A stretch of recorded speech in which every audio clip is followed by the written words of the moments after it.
Voilà, il est 11h30. Alexis, c'est l'heure de notre webinaire. Je suis Pierre-Henri de Menton, je suis le directeur de la rédaction de Challenge.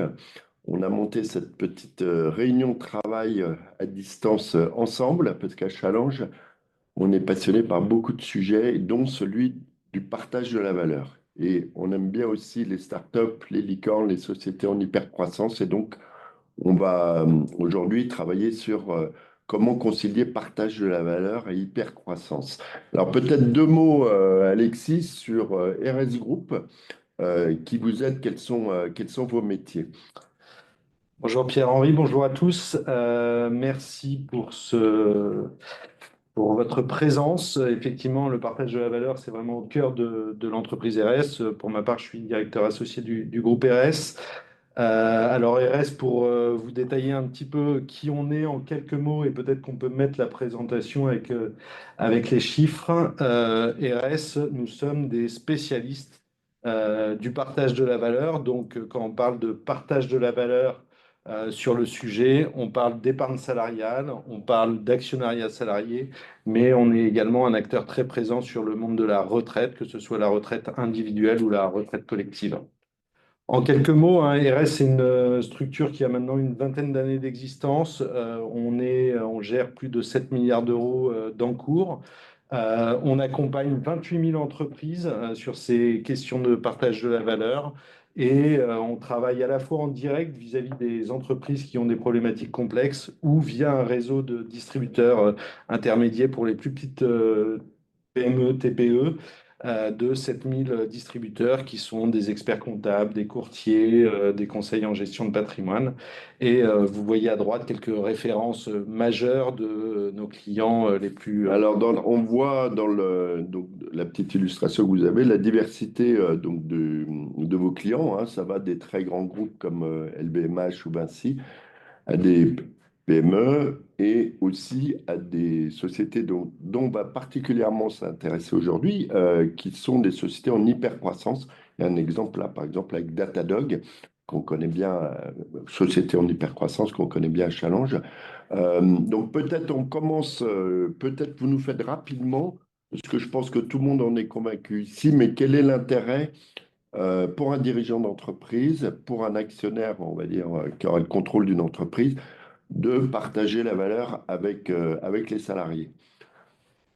Très bien, bon, on va commencer par redéfinir un petit peu ce qu'est le partage de la valeur. Quand on parle de partage de la valeur, on parle de beaucoup de thématiques. La première, c'est tout ce qui est effectivement épargne salariale et retraite. Donc, quand on parle épargne salariale, PE, PERECO, on parle d'enveloppes. Et ces enveloppes, la question, c'est comment elles sont alimentées et quels sont les dispositifs de partage de la valeur. Donc, il y a la participation que tout le monde connaît, hein, obligatoire à partir de 50 salariés.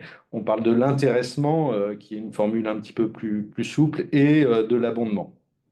À ça peuvent se rajouter des dispositifs parfois méconnus, comme les suppléments de participation et d'intéressement, qui permettent d'adapter le niveau de partage de la valeur si les résultats d'une année ont été inférieurs à l'attendu. On parle de l'actionnariat salarié. Alors, je commence par l'angle collectif qui peut être mise en place dans tout type d'entreprise et sous différents mécanismes, soit FCPE, soit ce qu'on appelle de la tenue de registre au sein du FCPE.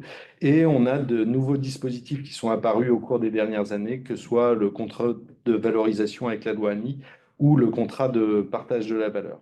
Et enfin, on parle et ça c'est quelque chose qui est déjà assez usité dans les entreprises en hypercroissance, de l'actionnariat salarié ciblé, hein, les BSPCE, les stocks options et les plans d'action gratuites. Alors, beaucoup de choses différentes. En gros, quel est l'intérêt de tout ça pour un dirigeant d'entreprise?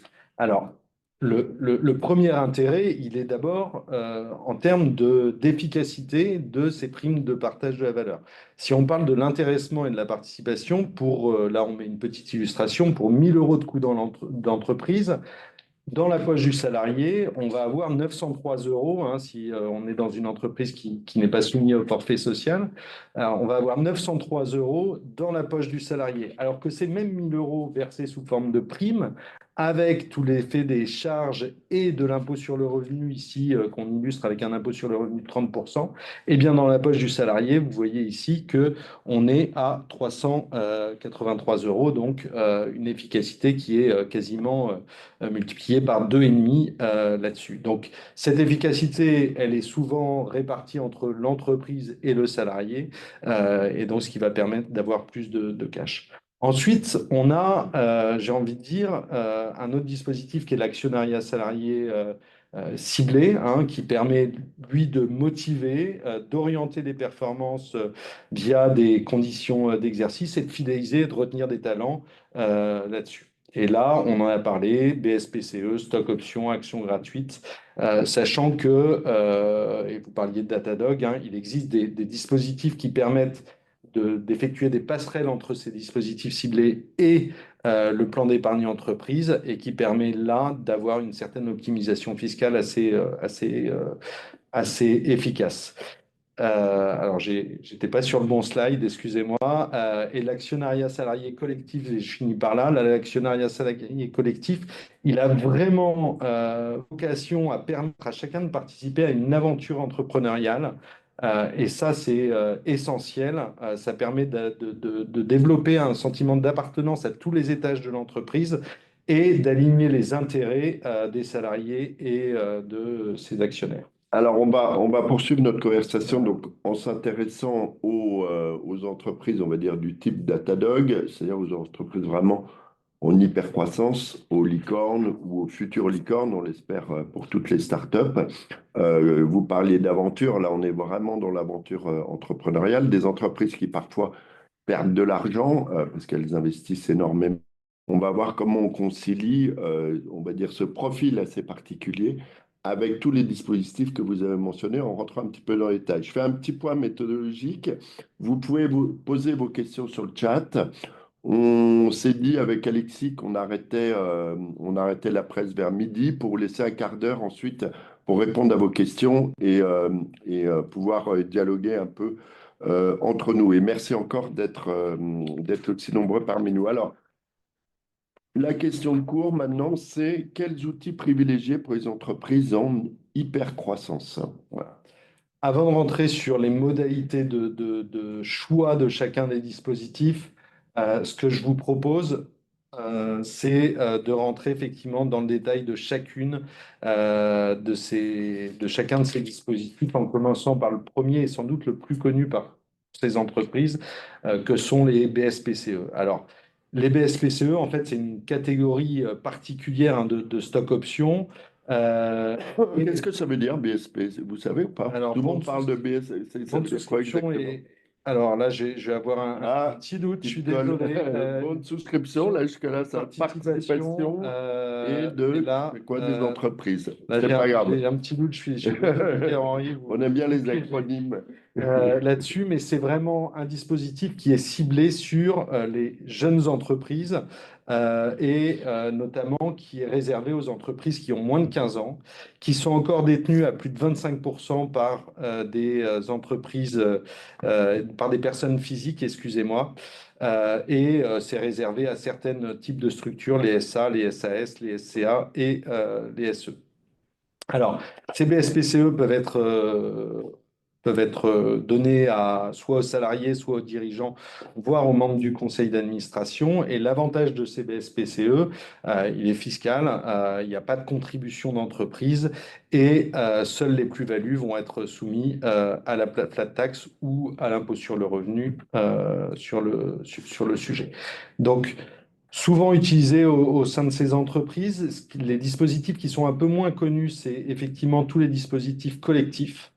Je vais commencer par le plan de partage de la Ah, valorisation j'ai la réponse, en fait, c'était marqué des c'est entreprises. part de Ouais, créateurs d'entreprises d'entreprises, ouais. BSPCE. Donc, c'est vraiment, C'était- c'est ce que vous disiez, ouais. moins de 15 ans et les fondateurs qui ont au moins un quart du capital. Pardon, hein, je vous ai interrompu.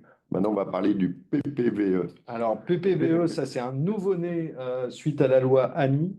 La PPVE, ça c'est quelque chose qui résulte, hein, d'un accord de l'entreprise et en fait qui correspond à une première pierre juridique qui a été posée pour mettre en place des phantom shares à la française. C'est-à-dire que ça permet d'intéresser l'ensemble des salariés euh, à la création de la valeur actionnariale sans pour autant que les salariés deviennent réellement actionnaires avec tous les sujets de gouvernance qui peuvent se poser pour les entreprises, d'avoir des salariés actionnaires avec la convocation en AG et toutes les obligations qui vont bien. Là, ce plan de partage de la valorisation de l'entreprise, il doit être mis en place pour, en tout cas, proposer à l'ensemble des salariés. Et là, on a quelques conditions, hein. On est limité à une prime, entre guillemets, correspondant à cette création de valeur actionnariale qui est assez large, hein, puisque on parle de 35 000 euros par salarié. Néanmoins, la difficulté là-dessus, elle est que la fiscalité avantageuse de ce plan de partage de la valorisation des entreprises est limitée à 1765, enfin 1766 euros, excusez-moi, par salarié. Au-delà, on est dans le régime classique, j'ai envie de dire, fiscal, qui va s'appliquer. Donc, la question par rapport à ce sujet, c'est de se dire, est-ce que un dispositif d'intéressement qui est assis également sur des critères de valeur de l'entreprise, en tout cas de création de valeur de l'entreprise, n'est pas parfois plus adapté? Moi, j'ai une question, peut-être de Béotien. Donc, c'est un dispositif qui se rapproche de ce qu'on appelle les actions fantômes, phantom Ouais. shares. Est-ce que ça varie chaque année? Comment on valorise la valeur à partir du moment où on parle d'actions, même si elles sont fantômes, elles ont forcément une valeur. Qui fixe cette valeur et est-ce qu'elle varie au Alors, fil du temps? ouais, alors cette valeur, c'est toute la problématique par rapport à ça. Nous, notre recommandation, c'est de s'aligner sur la pratique qui est celle de la valorisation des entreprises non cotées lorsque l'on met en place un FCPE d'actionnariat salarié plus classique et donc de faire appel à un valorisateur indépendant qui va définir une méthode pendant 5 ans. Et cette méthode va être revue, va être appliquée pendant les 5 ans à venir, sauf événement significatif sur l'entreprise qui, du coup, remet ce sujet de la valorisation et donc Quand il y a une fait levée appel de à fonds, un. par exemple? Voilà, Hmm. mais ce que l'on recommande, c'est d'avoir vraiment cette valorisation externe qui permet d'instaurer un climat de confiance entre le D'accord. salarié et l'entreprise lors de la mise en place de ce type de dispositif. Ok, c'est un service que vous faites, ça, ou Alors, nous, on n'est pas valorisateur ouais. indépendant, hein, mais en tout cas, on travaille avec nombreux valorisateurs indépendants sur la place et en fonction notamment du secteur d'activité de l'entreprise et autres, on est capable de recommander 2 ou 3 intervenants D'accord, à chacune des entreprises pour regarder ça et de les accompagner à lire, enfin de les aider à lire effectivement ce rapport de valorisation pour qu'il corresponde d'accord, vraiment à ce que l'entreprise elle-même se fait de l'idée de sa propre valeur et qu'on ait une certaine d'accord. C'est cohérence. plutôt une bonne chose quand on travaille dans ce type d'entreprise de savoir ce que vaut son entreprise, au moins chaque année. Ah bah, je pense que pour le chef d'entreprise, c'est toujours un Hmm. premier indicateur, hein, s'il a des projets à Hmm, moyen, long terme également de cession d'une partie hmm. de ces titres, c'est toujours bien d'avoir effectivement un premier niveau de valorisation Ça exige une certaine qui, forme de de transparence quand même, transparence. hein. Ah bah, Hmm. dispositif d'actionnariat salarié hein, qu'on évoque ici, de toute façon, sont des éléments qui permettent de renforcer le dialogue social. Hmm.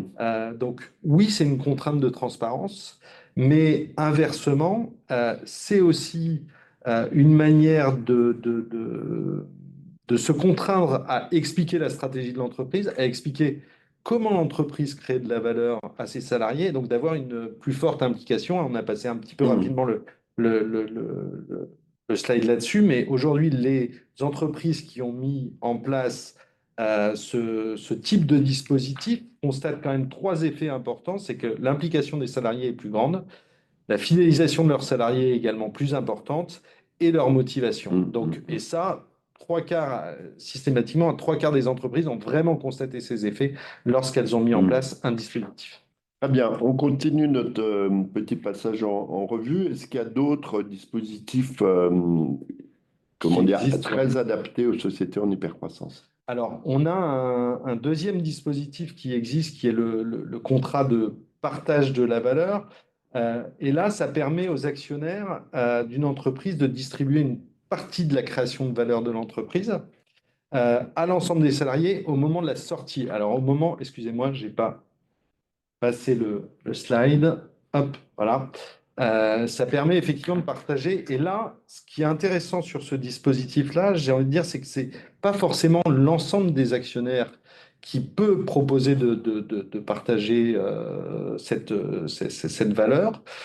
Ça peut être une catégorie d'actionnaires. Donc, si je prends une entreprise qui est sous LBO avec un fonds de private equity, ça peut être soit le chef d'entreprise qui va se dire, lui, sur ses actions, bah, moi, au-delà de ce que fait le fonds, eh ben, je m'engage à redistribuer une partie de mes gains sur mes actions à l'ensemble des salariés si la progression de la valeur de mes actions est au-delà de 10%, par exemple. Et ça, bah, c'est une forme j'ai envie de dire quelque part, de remerciement de l'implication des salariés. Et ça peut être également un dispositif qui est mis en place là, pour le coup, par l'actionnaire, j'ai envie de dire financier, qui est là pour aussi transmettre un message à l'ensemble des salariés et dire, je ne suis pas qu'un investisseur financier qui ne regarde cet investissement qu'à l'aune financier, mais qui veut aussi, qui est conscient que si les résultats sont attendus, eh ben, c'est grâce aux salariés et donc il veut partager cette valeur. Donc ça, c'est quelque chose qui maintenant a Et ça quelques marche années bien, il y en a beaucoup d'existence. de ces Et contrats. alors ça reste relativement rare, mais c'est quelque chose quand même qui se développe en particulier dans les entreprises sous LBO. Très bien. Eh ben, merci de ce panorama. Alors, ce que je vous propose maintenant, dans cette Alors, il y phase-là, a c'est qu'on rentre peut-être, peut-être. on parle juste d'actionnariat salarié Oui, collectif plus classique, qui est en oui, fait le dernier sujet. Alors, je ne suis pas. Pourquoi le slide ne passe pas? Est-ce que voilà. il est passé, ouais, super. Je finis juste Oui, oui, oui, là-dessus, je hein, t'en parce que prie. qui est le plus, j'ai envie de dire, le dispositif le plus utilisé, qui est là de mettre en place, d'ouvrir le capital aux salariés de façon collective au travers du plan d'épargne d'entreprise. Alors là, c'est vraiment quelque chose qui est très intéressant parce que ça permet également, lorsque c'est fait au travers d'un FCPE, donc un fonds commun de placement d'entreprise, d'avoir une gouvernance unique. C'est-à-dire que l'ensemble des salariés qui vont participer à cette opération vont être représentés par le conseil de surveillance du FCPE. Et donc, pour le chef d'entreprise, dans le cadre de la gouvernance actionnariale, il n'aura qu'un interlocuteur et non pas chaque salarié de façon Ça veut dire, pour bien individuelle. comprendre, ça veut dire que le représentant des actionnaires salariés, il est au conseil d'administration Non, pas au obligatoirement? Non, conseil pas. d'administration, D'accord. mais il sera, en tant que représentant D'accord. des actionnaires OK. via le FCPE, il D'accord. sera OK. invité aux assemblées générales D'accord.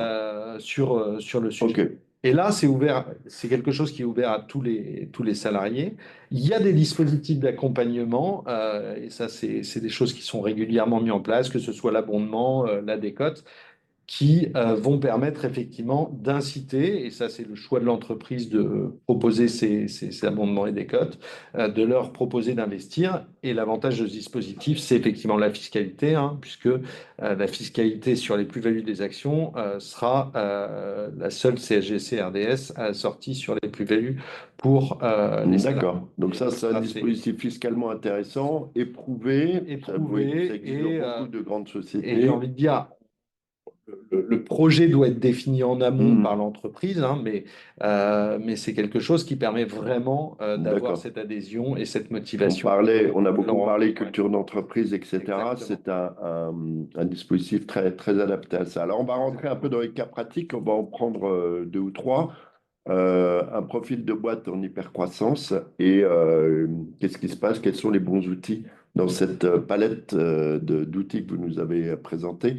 Alexis, quels sont les bons outils à utiliser, les conséquences pour l'entreprise? Alors, difficile de donner un outil miracle pour Bien l'ensemble des sûr. entreprises en hypercroissance, puisque bien évidemment, ça va dépendre du niveau de maturité de l'entreprise. Néanmoins, on va quand même rentrer dans un cas un petit peu pratique, qui est Alors, là une entreprise, hein. On va prendre une entreprise qui est, si là, le slide veut bien passer, voilà, qui est une entreprise qui serait une start-up, hein, qui notamment a développé, pourquoi pas, une solution d'IA particulièrement prometteuse, qui a un chiffre d'affaires de 12 millions d'euros, qui a franchi le seuil des 50 depuis moins de 5 ans, donc qui n'est pas encore soumis de façon obligatoire à la participation, qui a relativement peu de capitaux propres, qui a une masse salariale de 3 millions d'euros et qui fait un bénéfice de 2,5 millions elle d'euros gagne de avec, l'argent, hein. elle gagne de l'argent. Mm. Elle gagne de l'argent. Et donc, la question, c'est que peut faire l'entreprise par rapport à ça? Euh, les deux grands choix qui vont s'ouvrir à elle, et d'ailleurs, elle est soumise, hein, maintenant avec la loi ANI, hein, l'ensemble des entreprises entre 10 et 50 sont tenues de mettre en place, à partir du moment où elles sont rentables, un dispositif de partage de la valeur. Elle va avoir le choix, on va dire, sur les deux grandes briques entre la participation et l'intéressement. La participation, et l'intéressement, dans les deux cas, il n'y a pas de forfait social puisqu'on est à moins de 50. On a de la CSG à 9,7%. La différence, ça va être sur la formule de calcul de l'enveloppe qui va être redistribuée aux salariés. Autant dans la participation, on est sur une formule légale, donc l'entreprise n'aura pas le choix et on sait déterminer avec les chiffres cités au-dessus combien exactement elle va devoir redistribuer à ses salariés. Et là, on voit que on est dans un cas où, je vais directement à la fin du tableau sur la participation, on est dans un cas où c'est 937 000 euros qui devront être redistribués aux salariés, et là, sans possibilité de dérogation pour l'entreprise. Donc, ça, c'est le premier sujet. L'intéressement, là, on est vraiment sur des objectifs qui sont à la main de l'entreprise. Et donc, l'entreprise peut décider de mettre en place des objectifs. Ils ne sont pas forcément financiers. Ça peut être financier, ça peut être sur l'EBITDA, ça peut être sur n'importe quel Bah, indicateur financer financier. EBITDA, c'est pas très loin, hein, Oui, non, mais ouais. justement, mais c'est pas forcément l'EBITDA, ça peut être D'accord. le chiffre Ouais, d'affaires. ok, Ça peut d'accord. être la croissance du chiffre d'affaires, ça Mhm. peut être la maîtrise des charges, etc., etc. Ça peut être des objectifs métiers, développement produit, etc. Et ça peut être également des objectifs qui sont modulables par unité de travail. On peut même avoir, et ça on le voit de plus en plus, notamment dans les grandes entreprises, des objectifs qui peuvent être des objectifs Tout ça, c'est avec ESG ou RSE. l'intéressement, hein, Et on est ça, bien c'est avec d'accord. l'intéressement, Ok. exactement.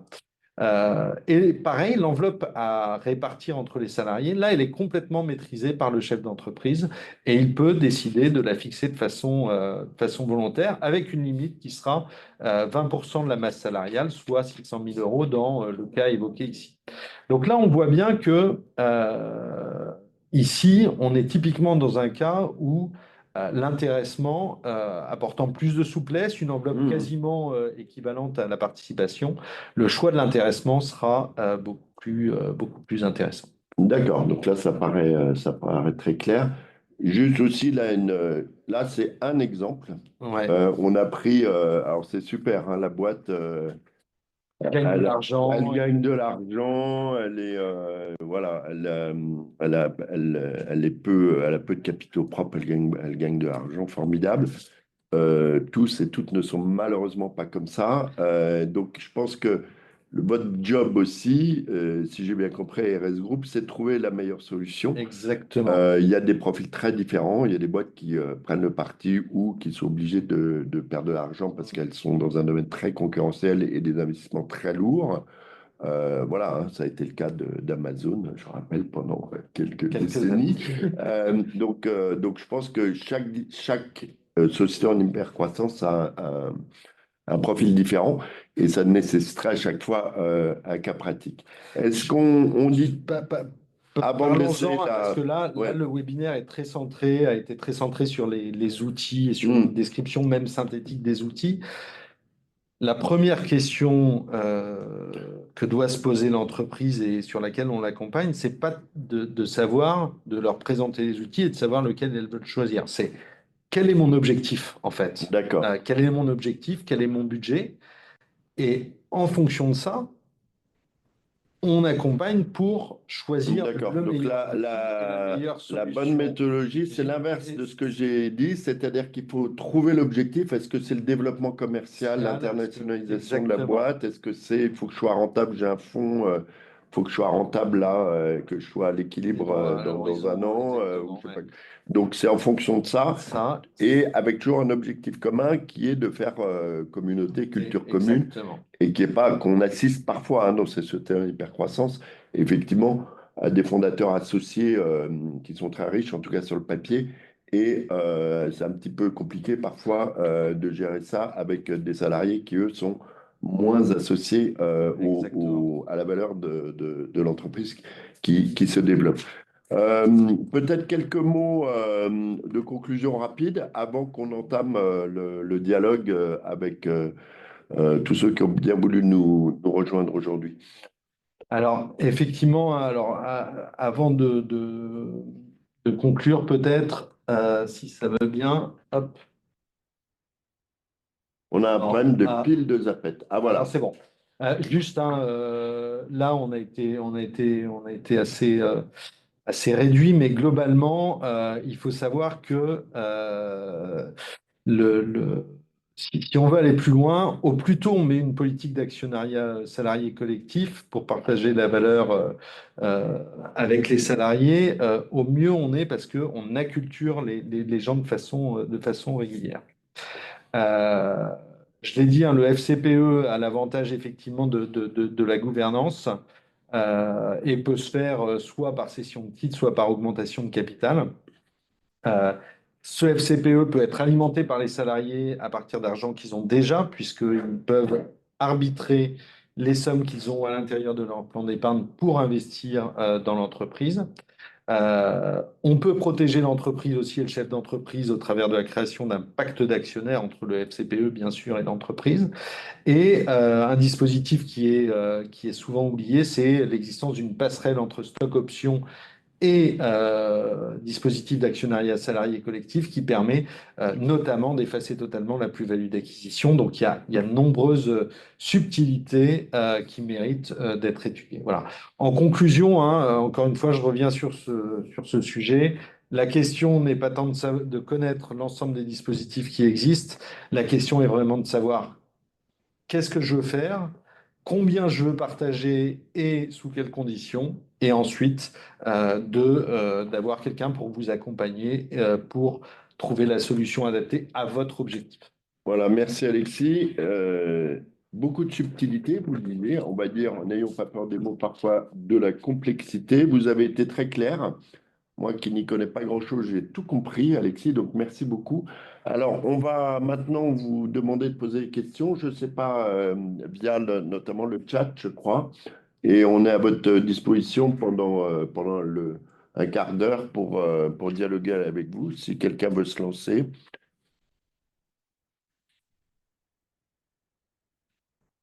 Alors, on nous demande notamment hein, de détailler la passerelle stock option via le PE. Effectivement, alors ça, on pourrait en parler assez longuement et on sera ravi de, de, de vous voir directement. Mais globalement, ce qu'il faut retenir par rapport à la passerelle stock option PE, c'est que lorsque vous avez des stock options, au moment de leur exercice, en fait, l'exercice des stocks options doit se faire à partir de sommes qui sont détenues par le salarié dans son plan d'épargne entreprise. Donc ça requiert hein, quelque chose en amont, c'est que on doit déjà avoir rendu éligible à l'intérieur du plan d'épargne entreprise soit un FCPE d'actionnariat salarié, soit les actions en tenue de registre. Donc il faut que les gens aient les sommes suffisantes dans leur PE pour pouvoir lever ces stocks options. Et donc ces sommes vont être globalement apporter du PE pour lever les stocks options et les actions en contrepartie vont être logées dans le PE. En termes fiscaux, effectivement, cette levée va avoir un impact relativement important puisque en fait la plus-value d'acquisition ne sera pas exigée et la seule fiscalité sera la fiscalité sur les plus-values de cession qui sera même à 17,2 puisque on est au travers du PE. La contrainte quand même pour le salarié, c'est que si ces actions sont levées via le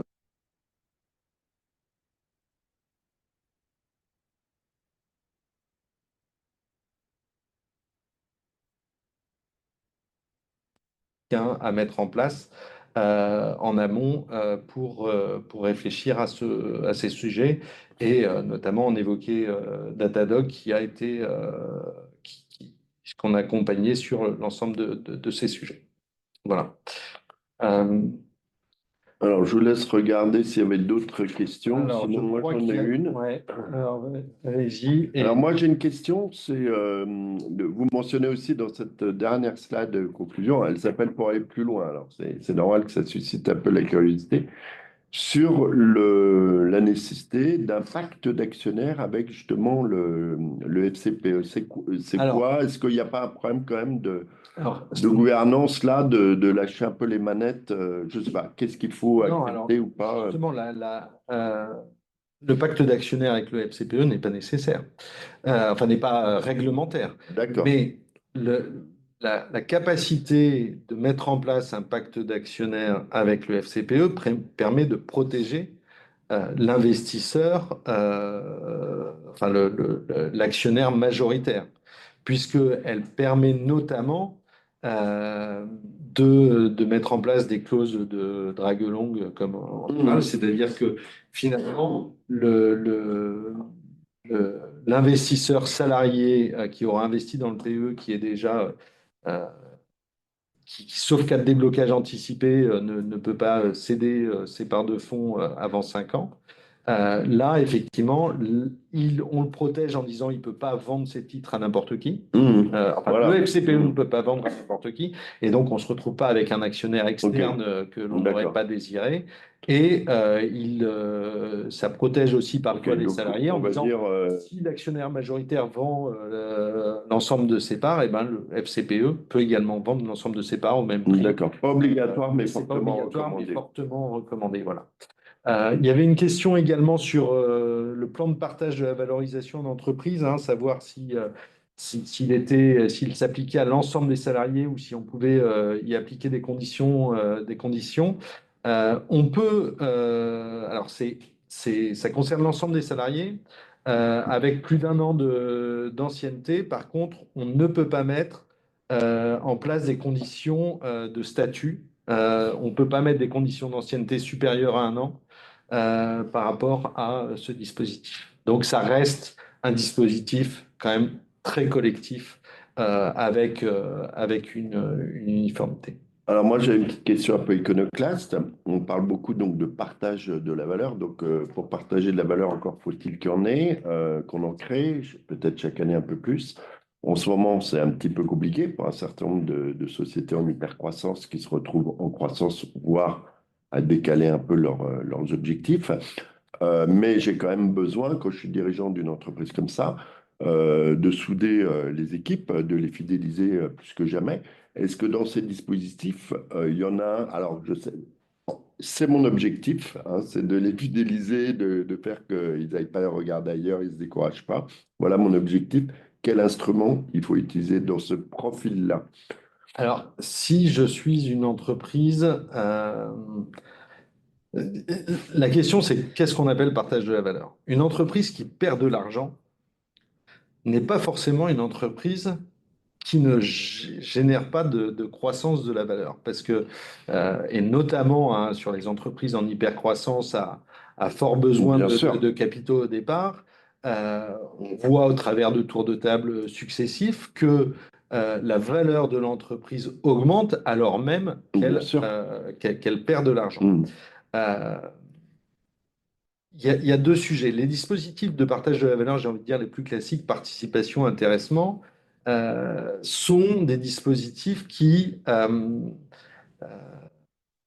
qui sont générateurs d'une sortie de cash de la part de l'entreprise, puisque ça participe j'ai envie de dire, de l'enveloppe globale de rémunération des salariés.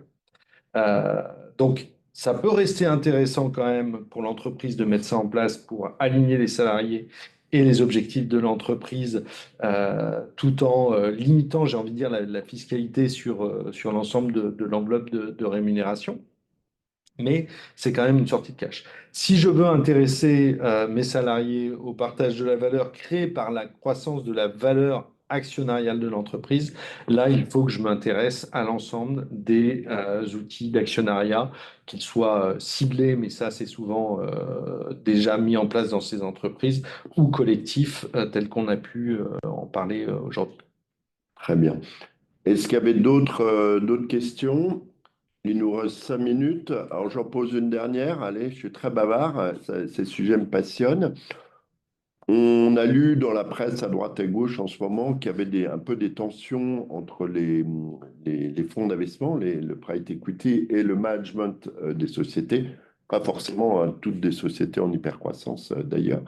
Moi, je voudrais savoir, vu votre expérience, qui décide, qui a le dernier mot entre le fonds et le management sur ces sujets-là? Comment ça se passe concrètement? Alors, Notamment quand il y a une levée de fonds, hein, puisqu'on parlait des événements qui arrivent dans ces entreprises, c'est souvent lié à ça, hein, quand on refait un tour de table. alors, Comment se passe la négo? la question est particulièrement, je pense, intéressante.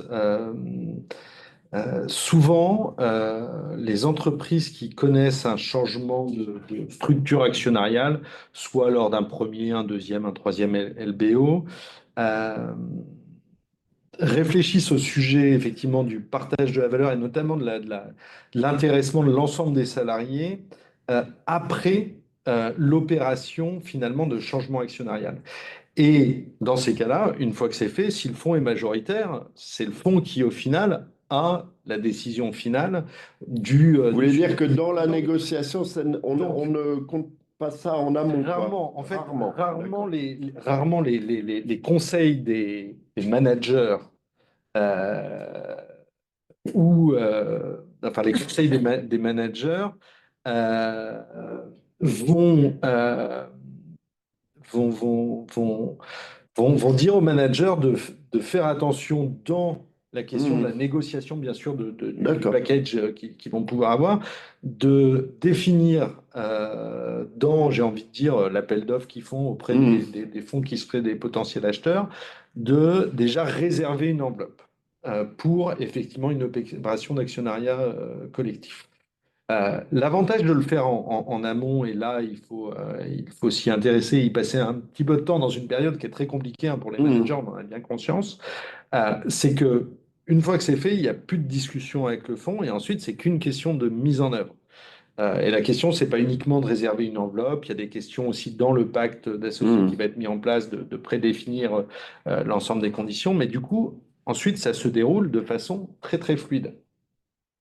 Sinon, c'est effectivement en temps deux. Et là, la pédagogie sur le projet d'actionnariat de l'entreprise va devoir être faite à la fois auprès du chef d'entreprise pour effectivement essayer de définir les objectifs, etc. Également vis-à-vis du fonds et de ses conseils, puisque dans ces cas-là, Mhm. il y a l'intervention des conseils juridiques, Ouais. bien sûr, de l'ensemble des parties D'accord. prenantes. Et puis comme tout a été ficelé, c'est quand même difficile de remettre Exactement. en Alors, chantier l'affaire. c'est quand même, je pense que de plus en plus, hein, les fonds d'investissement ont quand même euh, compris deux choses, hein. C'est que l'actionnariat salarié collectif, en créant cette fidélisation, cette motivation, cette implication des salariés, finalement, est une source de génération de valeur à moyen terme et à horizon du deal. Donc, par ailleurs, c'est un point qui participe des engagements RSE qui sont de plus en plus forts de la part des sociétés de Bien private sûr. equity. Donc, ils sont de plus en plus à l'écoute. Néanmoins, effectivement, c'est un travail qui est plus facile à faire en amont que, en aval d'une opération. D'ailleurs, c'était le premier point de votre conclusion, mettre en place très tôt une politique d'actionnariat salarié. Plus on le fait Exactement. vite, plus ça rentre dans la Dans culture la de culture. la boîte. Exactement. Et donc, c'est plus facile pour négocier lors de sa levée. Alexis, il me reste à vous remercier, à moins qu'il y ait une dernière question Alors, qui vous crois pas. interpelle. Je ne crois pas. En tout cas, merci. Merci beaucoup, c'était passionnant. Alors surtout, n'hésitez pas à contacter Alexis, les équipes de d'RS Group pour aller plus loin. Et puis j'espère qu'on va renouveler cette expérience. C'était tout à fait intéressant et bravo pour la clarté de votre propos dans ces dispositifs qui sont quand même assez subtils selon votre expression. Bonne journée, Bonne au revoir. journée. Merci Pierre-Henri et merci à Challenge pour cette co-organisation. À bientôt.